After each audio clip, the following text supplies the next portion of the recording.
पत्थरे के मूर्ति हो मैया, पत्थरे के मंदिरवा हो कि पत्थरे दिलवाना।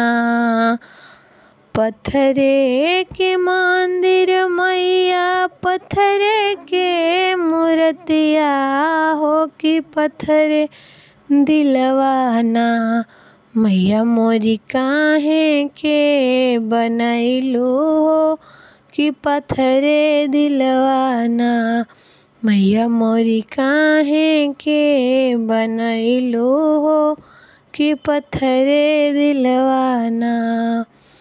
पत्थरे के मूर्ति हो मैया, पत्थरे के मंदिरवा हो कि पत्थरे दिलवाना।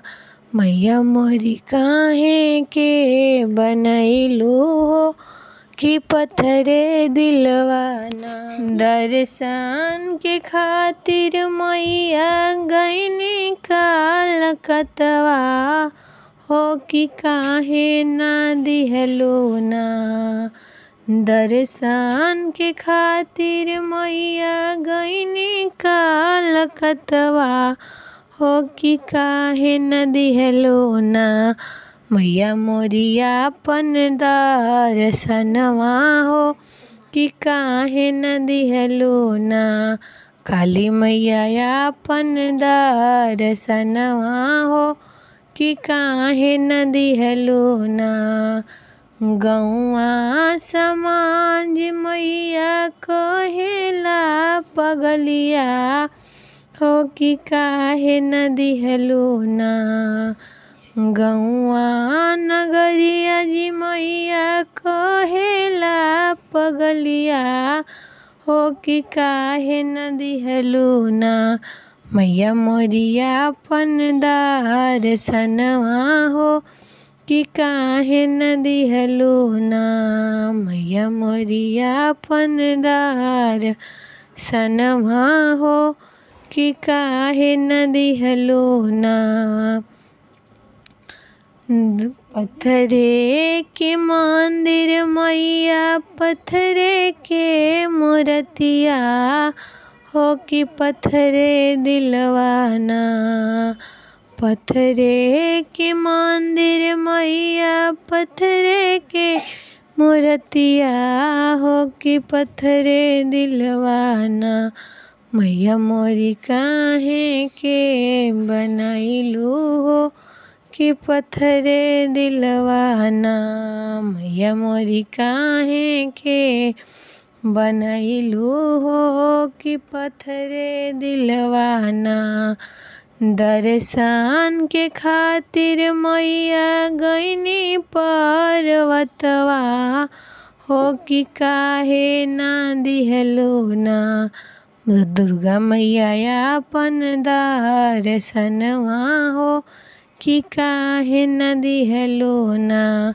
दुर्गा मैया आपन दर्शनवा हो कि काहे न दिहलू ना।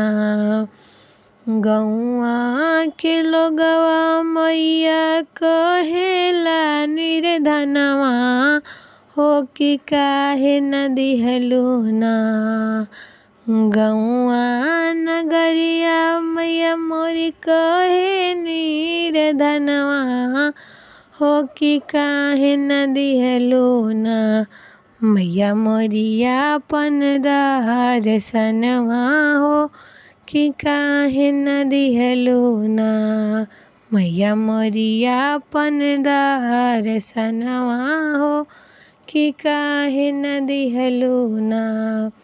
पत्थरे के मंदिर मैया मोरी, पत्थरे के मूर्तिया हो कि पत्थरे दिलवाना। मैया मोरी काहे के बनवलू हो कि पत्थरे दिलवाना। मैया मोरी काहे के बनवलू हो कि पत्थरे दिलवाना।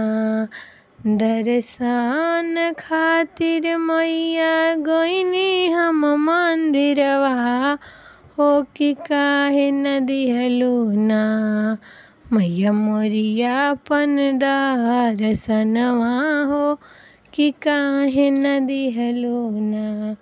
मैया मोरिया अपन दर्शनवा हो कि काहे न दिहलो ना। मांग के सिंदूरवा हो मैया रखी हा सलामत हो कि घर परिवारवा ना।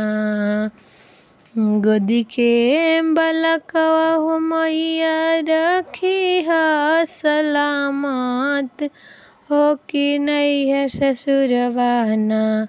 मैया रखी हा खुशहाल हो कि नैहर ससुरवा ना। पत्थरे के मंदिर मैया पत्थरे के मूर्तिया हो कि पत्थरे दिलवा ना। पत्थरे के मंदिर मैया पत्थरे के मूर्तिया हो कि पत्थरे दिलवा ना। मैया मोरी काहे के बनावलो कि पत्थरे दिलवा ना। मैया मोरी काहे के बनावलो हो कि पत्थरे दिलवा ना।